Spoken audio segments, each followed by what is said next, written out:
have grown far too ignorant, not only to the fact that our forefathers built their homes on land that did not belong to them, but also blissfully unaware of the creatures we evicted in doing so. Monsters which make those which know their names wary of how far they venture into the shadows. One such beast blurs this line between man and monster, and thus makes the light no safer than the shadows. These creatures are the Melon heads. The Melon heads are an old legend we tell around these parts.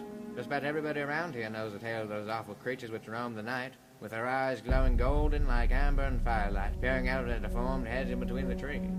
The way I always heard the story was where these poor kids were kidnapped by this crazy darkness type who performed terrible experiments on them, making their bodies misshapen and their minds feral.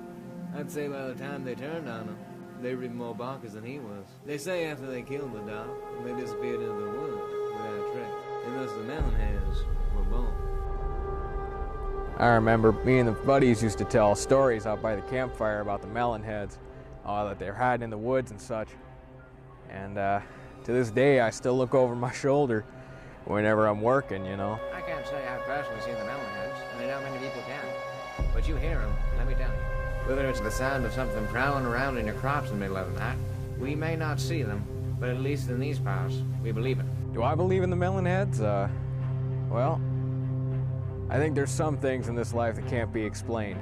And the Melon heads, if they exist, could be one of those oddities. There have been many sightings all over Michigan, Ohio, and Colorado. I've even had a run-in with the beasts myself. I was on one of my little expeditions, which is basically me in a tree smack dab in the middle of the woods. But anyway, I'm looking through my camera lens, and way out in the distance, I see this rustling in the bushes. I can tell there's something big by how much the brush is shaking.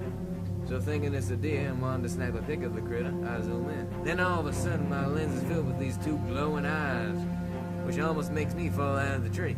And by the time I finally gain my footing, all I can see is just the foam silhouette of something running back into the tree.